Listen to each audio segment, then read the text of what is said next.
Hello friends, welcome to the special education by Shweta. I hope आप सब ठीक होंगे। लास्ट वीडियो में हमने मोरल डेवलपमेंट थ्योरी जो है वो कंप्लीट कर ली है। आज इस वीडियो में हम जीन पियाजे की कॉग्निटिव डेवलपमेंट थ्योरी को कवर करेंगे। अगर आपको इन टॉपिक्स में कोई डाउट है या फिर आप चाहते हैं कि कोई और टॉपिक भी इनके साथ करवाया जाए, तो ये हमारे टेलीग्राम चैनल का यूज़र नेम है और इसका जो लिंक है वो भी आपको डिस्क्रिप्शन बॉक्स में मिल जाएगा। आप वहाँ पर हमें मैसेज कर सकते हैं। इसके अलावा अगर आपको कोई डाउट है तो वो भी आप हमसे पूछ सकते हैं। तो स्टार्ट करते हैं cognitive development theory of Jean पियाजे। कॉग्निटिव डेवलपमेंट थ्योरी यानी कि संज्ञानात्मक विकास का सिद्धांत किसने दिया था? जीन पियाजे ने दिया था। जीन पियाजे का जन्म हुआ था 9 अगस्त 1986 को और उनकी डेथ हुई थी 16 सितंबर 1980। वो एक स्विस साइकोलॉजिस्ट थे, यानी कि स्विट्जरलैंड से वो थे। जीन पियाजे को फादर ऑफ डेवलपमेंटल साइकोलॉजी भी माना जाता है। इन्होंने इसके अलावा 52 बुक्स जो हैं वो भी लिखी थी। तो यहाँ पर हम सबसे पहले एक स्कीमा टर्म की बात करते हैं। तो स्कीमा क्या होता है? एक मेंटल फ्रेमवर्क होता है। एक छोटा बच्चा है, उसने फर्स्ट टाइम डॉग को देखा, उसके पेरेंट्स ने उसको बताया कि ये डॉग है, तो बच्चे के माइंड में डॉग को देख के एक मेंटल पिक्चर बन गई। क्या बन गई? एक मेंटल पिक्चर बन गई। तो वो क्या होता है? स्कीमा होता है। बच्चे ने डॉग को देखा, उसे पता चल गया एक 4 पैरों का जो जानवर है, थोड़ा फरी सा है एनिमल, वो डॉग है। ठीक है, तो वो उसने फर्स्ट टाइम डॉग को देखा, मेंटल पिक्चर बनी, वो क्या हो गया? स्कीमा हो गया। नेक्स्ट हम देखते हैं अडेप्टेशन। उसने जो देखा, यानी कि उसने जैसे जैसे डॉग को देखा अपने माइंड में अडेप्ट कर लिया, वो क्या हो गया? अडेप्टेशन हो गया। उसने कोई सवाल जवाब नहीं किया, ये ऐसा क्यों है, क्या है, उसने डॉग को देखा और वो मेंटल पिक्चर उसके माइंड में बनी, वो स्कीमा हो गया। और उसने मान लिया कि हाँ ये डॉग है, उसने एज इट इज उस चीज को अडेप्ट कर लिया, वो क्या हो गया? अडेप्टेशन हो गया। इसके बाद हम इसमें देखते हैं 2 चीजें आती हैं, असिमिलेशन और अकोमोडेशन। उसके बाद उसने एक कैट को देखा, उसने कैट को देखने के बाद क्या बोला? ये तो एक डॉग है। उसने क्या बोला? ये तो एक डॉग है। लेकिन उसके पेरेंट्स ने बताया कि ये डॉग नहीं है, ये कैट है। तो उसने कैट की इमेज को भी अपने माइंड में ऐड कर लिया, यानी कि जो उसके माइंड में स्कीमा था, डॉग की मेंटल पिक्चर उसके दिमाग में थी, उसने एक और अपने स्कीमा में चीज ऐड कर ली, यानी कि कैट की जो मेंटल पिक्चर है वो भी उसने ऐड कर ली अपने स्कीमा में।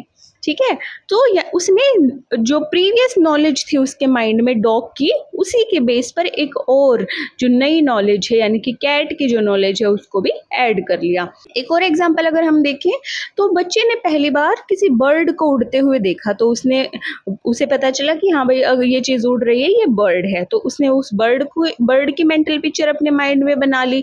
ठीक है, तो वो मेंटल पिक्चर क्या हो गई? हमारा स्कीमा हो गई। उसके बाद जब उसने नेक्स्ट टाइम एरोप्लेन को उड़ते हुए देखा, तो उसने फिर से क्या बोला? बर्ड बोला। लेकिन उसके पेरेंट्स ने बताया उसको ये बर्ड नहीं है, ये एरोप्लेन है। तो उसने क्या किया? एरोप्लेन जो चीज थी उसको भी अपनी इंफॉर्मेशन में फिट कर लिया, यानी कि सेट कर लिया।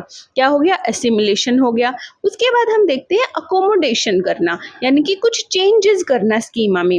जब उसे पता चल जाता है कि कैट एक अलग चीज है, डॉग एक अलग चीज है, एरोप्लेन एक अलग चीज है और बर्ड एक अलग चीज है, तो जब इससे इन चीजों का पता चल जाता है तो ये क्या होता है? अकोमोडेशन हो जाता है। ठीक है, इसके बाद हम नेक्स्ट देखते हैं इक्विलिब्रेशन, यानी कि जब हम एसिमिलेशन और अकोमोडेशन में बैलेंस करना सीख जाएं, यानी कि उसे पता चल जाए कि ये दोनों चीजें अलग अलग हैं, तो क्या हो जाता है?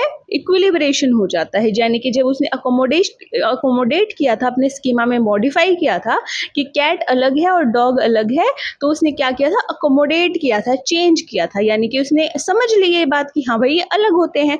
तो वो समझना, यानी कि चीजें अलग हैं, वो क्या होता है? इक्विलिब्रेशन, यानी कि बैलेंस कर लिया उसने इन दोनों चीजों में। उसे एसिमिलेशन भी समझ आ गया, उसे अकोमोडेशन भी समझ आ गया। लेकिन जब वो इन दोनों चीजों में कंफ्यूज होता है, उसे नहीं पता होता, उसे डाउट होता है कि ये कैसे हुआ, ये क्या हुआ, मतलब ये कैट कैसे अलग हो सकती है डॉग से, तो वो कंफ्यूजन में है अभी, तो इसे हम क्या कहेंगे? डिसइक्विलिब्रेशन कहेंगे। ठीक है, ये चीजें समझ आ गई, ये डायरेक्ट एग्जाम में पूछी जाती है, तो एक बार इनको आप काफी अच्छे से याद कर लेना। इसके बाद नोट में देखते हैं कि जो स्कीमा और रिस्पॉन्स है ना, वो बाय बर्थ होते हैं, यानी कि हमारे दिमाग में अगर कोई मेंटल पिक्चर बनती है या हमारा अंदर से क्या रिस्पॉन्स निकलता है, ये चीज हमें कोई नहीं सिखाता है, बल्कि ये हमारे अंदर ऑलरेडी होता है। इसके बाद कहा गया है कि thinking of child and adult is different but quantity same होती है। इसका मतलब ये है कि एक छोटा बच्चा है वो भी चीज़ों के बारे में सोचता है, सोच विचार करता है, जो बड़ा है वो भी सोच विचार करता है, लेकिन जो उनकी क्वांटिटी है वो सेम होती है। दोनों सोच विचार करते हैं अलग अलग टॉपिक्स पर, लेकिन क्वांटिटी सेम होती है। जितनी थिंकिंग बच्चा करता है उतनी ही थिंकिंग एक अडल्ट करता है।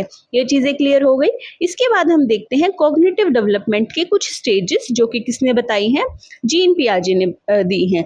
तो इसको याद करने की एक ट्रिक है SPCS, यानी कि सपना पूरा करो फटाफट। ठीक है, सपना पूरा करो फटाफट। तो S से हम देखते हैं सेंसरी मोटर, P से देखते हैं प्री ऑपरेशनल, C से देखते हैं कंक्रीट ऑपरेशनल, F से देखते हैं फॉर्मल ऑपरेशनल। सेंसरी मोटर 0 से 2 साल तक होती है, प्री ऑपरेशनल 2 से 7 साल तक, कंक्रीट ऑपरेशनल 7 से 11 साल तक और फॉर्मल ऑपरेशनल 11+ के बाद से आ जाती है। एक एक करके इनको देखते हैं। सबसे पहले हम बात करते हैं सेंसरी मोटर स्टेज की। सेंसरी मोटर की जो स्टेज होती है बच्चों में वो 0 से 2 साल तक होती है। यहाँ पे क्या होता है, जब बच्चा कुछ नई चीज़ें सीखता है तो वो कैसे सीखता है, एक्सप्लोर करके सीखता है अपनी सेंसेस के थ्रू। आप देखते हो कि बच्चा मिट्टी में खेलता है, वो नए नए टेक्सचर को फील करता है, ठीक है, वो सुनता है, वो नई नई चीज़ों को देखता है। तो जब वो पहले सीखता है, स्टार्टिंग जो उसकी होती है वो कहाँ से होती है, उसकी सेंसेस यानी कि उसकी इंद्रियों से होती है। देखना, सुनना, टेस्ट करना, फील करना, ठीक है। इसके बाद होता है डेवलप ऑब्जेक्ट परमानेंसी, इसको भी हम बाद में देखेंगे। पहले देखते हैं हम आउट ऑफ साइट और आउट ऑफ माइंड। ये जो 2 टर्म है ये काफ़ी इंपॉर्टेंट है, बल्कि ये तीनों ही काफ़ी इंपॉर्टेंट टर्म है। वो कैसे, क्योंकि जो out of sight out of mind, अगर बच्चे के सामने आपने कुछ चीज़ दिखाई, ठीक है, बच्चों की आंखों के सामने कोई चीज़ आप लेकर आए, बच्चे ने वो चीज़ क्या है देखी, ठीक है, लेकिन जब आप उसके आगे से उस चीज़ को हटा दोगे ना, तो वो चीज़ उसके माइंड से भी आउट हो जाएगी कि वो कैसी थी, ठीक है। बच्चे में ऑब्जेक्ट परमानेंस इस टाइम पर नहीं होती जब out of sight out of mind होता है, लेकिन धीरे धीरे जब बच्चा बड़ा होता है तो ऑब्जेक्ट परमानेंस आ जाती है उसके अंदर, ठीक है। क्या होता है उसके बाद कि जब बच्चे को कुछ दिखाते हैं तो उसे वो चीज़ याद रहने लग जाती है कि हाँ भाई यहाँ पर कोई चीज़ थी, ये इसका मतलब है। इसके बाद है इस एज में बच्चे में कुछ रिफ्लेक्स एक्शन होते हैं, जैसे कि हंसना, रोना, बैबलिंग करना, ये तो एकदम नॉर्मल है, ठीक है। और सर्कुलर एक्टिविटीज स्टेज में बच्चा करता है। आपने छोटे बच्चे को देखा होगा, वो बॉल को फेंकता है, फिर अपनी मम्मा को बोलता है बॉल देने के लिए, ठीक है, फिर उसकी मम्मा उसको बॉल देती है, फिर से वो कुछ चीज़ फेंकता है, फिर से वो मांगता है। तो ऐसे जो सर्कुलर एक्टिविटीज़ हैं वो बच्चा इस स्टेज में करता है। इसके बाद हम नेक्स्ट स्टेज हमारी देखते हैं प्री ऑपरेशनल स्टेज, जो कि होती है 2 से 7 साल तक के बच्चों में। इसमें क्या होता है, यहाँ पर बच्चे कोई लॉजिक नहीं लगाते हैं, लैक ऑफ लॉजिक होता है। यहाँ पर बच्चों की जो लैंग्वेज डेवलपमेंट है वो बहुत तेज़ी से होती है। इसके अलावा नो कंजर्वेशन, यानी कि बच्चों को एक छोटे से ग्लास में पानी डाल के दिया और एक बड़े ग्लास में पानी डाल के दिया, और उनसे पूछा गया जब किसमें ज़्यादा पानी है किसमें कम है, तो उनको इस चीज़ का पता नहीं होता। उनमें जो कंजर्वेशन है उस टाइम पर बच्चों में नहीं आता, उन्हें साइज और शेप में डिफरेंस भी नहीं पता होता। इसके बाद है सिंबॉलिक प्ले, यानी कि वो सिंबल से प्ले करते हैं। आप उनको एक स्टिक दे दोगे तो वो उसको तलवार की तरह उस स्टिक से खेलेंगे, तो ऐसे सिंबॉलिक प्ले करते हैं बच्चे। इमेजिनेटिव प्ले करते हैं, यानी कि ख्यालों में, जैसे कि मैं स्पाइडरमैन हूँ, मैं कोई और सुपर हीरो हूँ, तो वो ऐसे इमेजिनेटिव प्ले भी करते हैं। यहाँ पर एनिमिज्म भी होता है, यानी कि जो नॉन लिविंग थिंग्स है, डॉल है, टेडी बियर है, बच्चा उसको लिविंग थिंग ही समझता है, उसको लगता है कि ये भी हमारी तरह है, बोल सकता है, खा सकता है। छोटे बच्चे अपने टॉयज को खाना खिलाते हैं, तो यहाँ पर उन बच्चों में क्या मिलता है, एनिमिज्म देखने को मिलता है। ईगोसेंट्रिज्म जो है वो बच्चे में यहाँ पर देखने को मिलता है। कैसे, यानी कि उन्हें जो चीज़ चाहिए वो चाहिए, ठीक है, वो काफ़ी ज़िद यहाँ पर करते हैं। वो जो दूसरे पर्सन का जो पर्सपेक्टिव है उसको यहाँ पर नहीं समझ पाते, उनमें इतनी समझ अभी डेवलप नहीं हुई होती, तो थोड़ी ईगो जो उनमें है वो होती है। बच्चा रोता है कि मुझे ये चीज़ चाहिए, मुझे ये चीज़ चाहिए, तो यहाँ पर बच्चे में ईगोसेंट्रिज्म होता है। यहाँ पर बच्चे में सेंट्रेशन देखने को मिलता है। हम इसका एक छोटा सा एग्जांपल लेते हैं। बच्चे को हमने क्या दिया, 2 आइसक्रीम दे दी हैं, ठीक है, 2 आइसक्रीम हैं, दोनों सेम हैं, और बच्चे को हमने ये वाली आइसक्रीम दे दी और ये नहीं दी, लेकिन उसको यही चाहिए, तो वो क्या करेगा कि मुझे यही चाहिए। अगर हम उसको कितना भी समझाएंगे कि ये सेम है सेम है सेम है, वो नहीं मानेगा, क्योंकि उसने अपना जो फोकस है वो एक ही चीज़ पर डाल लिया है कि मुझे तो ये वाली आइसक्रीम चाहिए। वो भले ही सेम हो, भले ही छोटी हो बड़ी हो, उससे कोई फ़र्क नहीं पड़ता। उसने जो एक चीज़ ले ली, डिसाइड कर ली, उसको वही यहाँ पर चाहिए। इसके बाद हम देखते हैं नो सीरिएशन, यानी कि बच्चों को सीरीज का भी इस टाइम पर इतना कुछ ज्ञान नहीं होता कि चीज़ें कैसे सीरीज में चलती हैं। इसके बाद हम देखते हैं concrete operational stage. Concrete operational stage 7 से 11 साल तक के बच्चों में पाई जाती है और ये काफ़ी मेन होती है किसके लिए? टीचर्स के लिए, क्योंकि यहाँ पर बच्चा ग्रो कर रहा होता है, नई नई चीज़ें सीख रहा होता है अपने एकेडमिक्स में। यहाँ पर बच्चों में जो लॉजिकल थिंकिंग है वो डेवलप हो जाती है, कंक्रीट यानी कि कंक्रीट थिंकिंग डेवलप हो जाती है, रीजनिंग स्किल्स भी डेवलप हो जाती हैं, बच्चों में थोड़ी सी टेंशन भी आने लग जाती है और बच्चे अरेंजमेंट सीख जाते हैं, चीज़ों को क्लासीफाई करना सीख जाते हैं और रिवर्सिबिलिटी यानी कि अपोजिट करना चीज़ों को भी सीख जाते हैं। अगर उनको हमने बोला है 5 + 10 कितना होता है तो वो बता देंगे, और यहाँ 10 + 5 अगर हम बच्चे से पूछेंगे तो वो बता देंगे, लेकिन 5 + 10 पूछेंगे तो वो बच्चा यहाँ पर कंफ्यूज हो जाएगा कौन सी स्टेज में?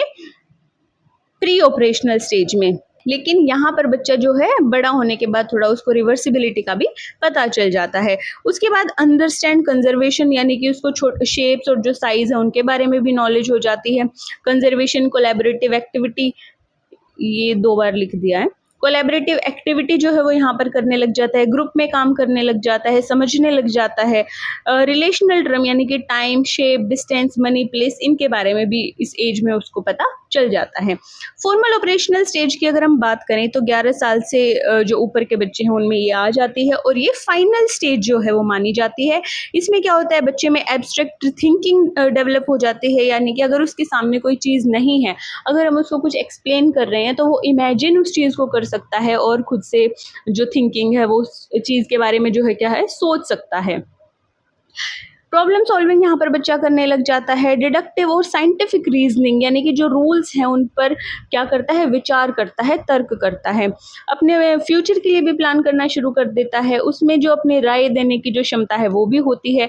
हाइपोथेटिकल थिंकिंग जो है, यानी कि वो चीज़ों को थोड़ी सीरियस लेकर भी सोचने लगता है, ठीक है। और अगर ये नहीं किया तो क्या होगा, अगर ऐसा नहीं हुआ तो क्या होगा, तो ऐसी चीज़ों के बारे में भी बच्चा सोचने लग जाता है। इंडक्टिव रीजनिंग यहाँ पर बच्चा करने लग जाता है। इसका मतलब है कि वो पहले फैक्ट्स को समझता है और फिर वो किसी चीज़ से कंक्लूजन पर आता है।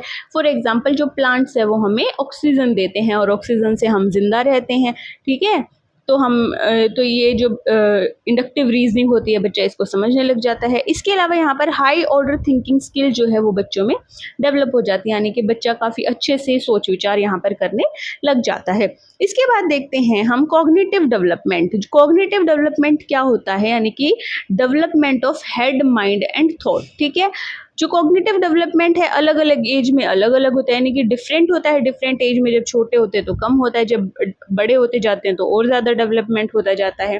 कॉग्निटिव डेवलपमेंट क्यों इम्पोर्टेंट है, ताकि हम नई चीज़ों को सीख सकें और अपने माइंड में इंफॉर्मेशन को स्टोर कर सकें।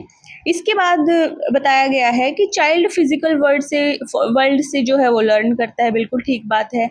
और डिसेंट्रलाइजेशन, यानी कि जब बच्चे की एज बढ़ती है तो साथ साथ उसमें जो समझने की शक्ति है वो भी बढ़ जाती है। ऑर्गेनाइजेशन, यानी ऑर्गेनाइजेशन इसमें हो जाता है टू ऑर्गेनाइज स्कीमा। अपने स्कीमा में जो हमारी मेंटल पिक्चर बन रही है उनको ऑर्गेनाइज करके रखना, यानी कि ऑर्गेनाइजेशन करना, ठीक है। तो ये थी हमारी cognitive development theory.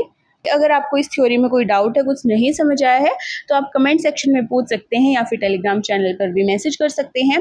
I hope आपको ये वीडियो पसंद आई होगी, तो वीडियो को लाइक, कमेंट और चैनल को सब्सक्राइब ज़रूर करना। नेक्स्ट वीडियो में हम सोशियो कल्चरल थ्योरी करेंगे, जो कि हमारी लास्ट थ्योरी रहेगी। इसके बाद हम 2 टॉपिक करने वाले हैं, NEP 2023 और डेवलपमेंटल माइलस्टोन्स जो है वो हम करने वाले हैं।